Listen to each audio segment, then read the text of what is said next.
Welcome to another episode of the Jampack Report today for February the 15th of 2021. Of course, my name is Samuel Adams and this is a daily gaming news podcast meant to bring you the hottest news you need to know from around the industry. Hosted on YouTube and podcast services around the world 5 days a week, it's your one-stop shop for everything you need to know. So if you enjoy the show and you like what you see, hit that subscribe button and keep coming back for more. But for those that enjoyed their Valentine's Day weekend with friends, family, perhaps a special someone, I do hope you made the most of it. But today is Discount Reese's Hearts Day, and Discount Reese's Hearts are the epitome of joy in this desolate wasteland in which we currently find ourselves inhabiting. But that is beside the point. Today we're talking about Brad Sams at Thurott and his new report that shows Xbox Cloud Gaming is getting closer to its full release on PC. According to Sams, it seems that the Xbox Cloud Gaming experience for PC is being tested internally amongst a select group of employees at Microsoft, which is one of the final steps before public preview begins, traditionally. It is buggy in its current state, but that is to be expected for a product that has not officially hit the market yet.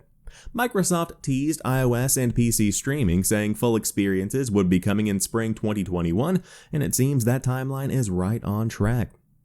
A leak last year shared that a dedicated app was on the way, but the current version is powered by Google Chrome and Microsoft Edge, meaning that a dedicated app may have been left behind. A couple of thoughts on this. First and foremost, the browser-based solution versus something that you can download natively on the App Store. That is very important for Mac users. Microsoft could easily release some kind of application on the Microsoft Store, but it would be a much more difficult feat to get the similar kind of experience on the Apple App Store. So, if you want parity across all devices, you might as well make it a browser-based solution, because any computer can run Google Chrome, any computer can run Microsoft Edge.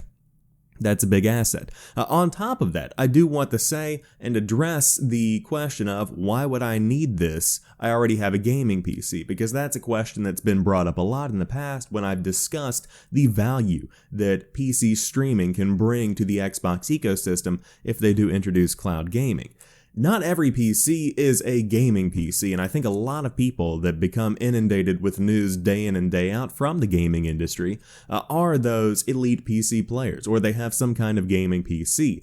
But you have to think about these low-end laptops, a Chromebook perhaps even.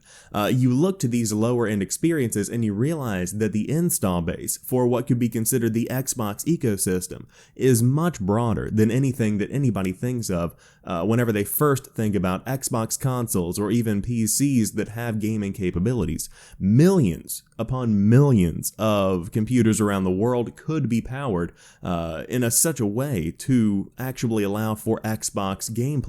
That is an important asset that Microsoft can utilize. The ETA for this is still yet to be determined. We don't know when it is actually coming, but spring 2021 is generally sometime over the course of the next few months. So of course, I will update you when new news does come about the future of Xbox Cloud streaming on PC. Again, no mention of Mac right now, but if it is a browser-based solution, then I don't see why it would not come to Mac. That's a very important aspect to consider. I'm looking forward to diving in. I have a lower-end laptop that I've been using since college whenever I'm not on the big editing rig, and so that would be nice to have some kind of capability whenever I'm away from home or going on vacation. As long as I have a solid internet connection, I have a huge selection of Xbox games to dive in and experience. But moving on to the next big story of the day, the first PlayStation 5 Drift class action lawsuit has been filed against Sony on February 12th, and the U.S. District Court for the Southern District of New York on behalf of plaintiff Lamarck Turner and similarly situated customers. Now, the lawsuit itself was filed by Chemical Schwartz Kreiner and Donaldson Smith LLP, the same firm that is handling the Nintendo Switch Joy-Con Drift class action lawsuit as well. This is more of a follow-up story. We talked about this exploration on an episode of the show last week whenever we discussed the drift that some users are experiencing on their Dualsense controllers. But this is the same company that is filing the lawsuit against Nintendo for Joy-Con drift, which is a very big problem that many players have been experiencing since the launch of that hardware. Now, for those that might not have seen last week's show, users have been reporting issues with Dualsense drift since roughly 10 days after the launch of the console, and that is actually a fact reported on by Kotaku that the firm used in their class action lawsuit. They actually cited Kotaku. What a time to be alive. But this is a big deal because it shows that these people have done their due diligence and that they apparently have some kind of actual case to stand on. So it seems this issue is widespread enough to warrant some kind of class action lawsuit, and this is still something that is very much so in its infancy. So there is no place to file to be included in the class action lawsuit as of yet that I am aware of. But this is not an isolated issue to the Dualsense controller. I want to make that very clear. The Xbox Series X controller seems to be doing well so far. I have not heard reports of the Xbox Series X controller experiencing these issues. But as I discussed on last week's show, the Nintendo Joy-Cons have been the most offensive of these controllers when it comes to Joy-Con drift, and on top of that, whenever you're looking at the Xbox Elite controller, that was a lawsuit that was actually taken out of court to be settled, and so these are not isolated issues. I don't want to seem like I am an Xbox fanboy pounding Sony into the ground. It's very unfortunate because every player should have some kind of positive experience, and drift, whether it's a Joy-Con or an Xbox controller or a DualSense controller, is a huge unfortunate part that can actually impact a gaming experience, especially if it's one of those finely tuned, detailed kind of gaming experiences, for sure. So I will let you guys know as this case does progress, but right now it looks like a class action lawsuit is on the way.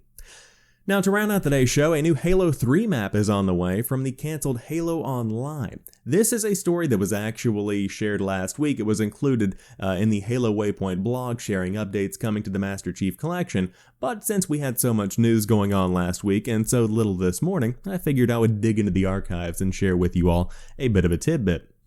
The only real thing that you need to know is this specific point right here, a new map for Halo 3 from Halo Online. Now there you can see the entire list of new stuff that is going to be coming to the Master Chief Collection in its next flight scheduled for February 18th, alongside Season 6 content, a custom game browser, an FOV slider on Xbox One consoles. A very important element there. You do have a new map for Halo 3 from Halo Online. I love that kind of stuff, and I wanted to bring it up because of the fact that these little points, this addition, shows the value of, number one, games as a service, where you do have these continual updates, but number two, the remasters, because it does give players new experiences from other parts of the world that they might have missed in the original release. So this new map is something that I'm absolutely going to be diving into.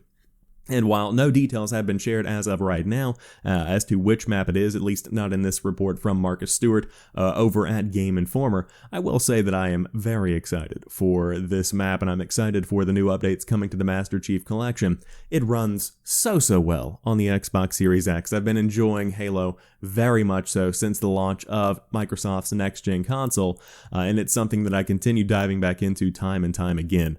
Very big fan of the Xbox Series X. I'm loving playing Tetris Effect Connected. Assassin's Creed Valhalla runs wonderfully. On top of that, now you have this update bringing some next-gen support to the Master Chief Collection. Halo Infinite's on the way. It's a good time to be a player, man. It's a good time to be a player.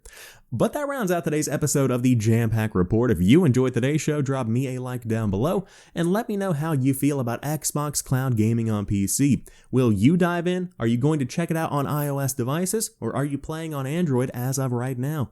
Would love to hear what you have to say. But until tomorrow, you guys have a fantastic Monday. I'll talk to you soon, and peace.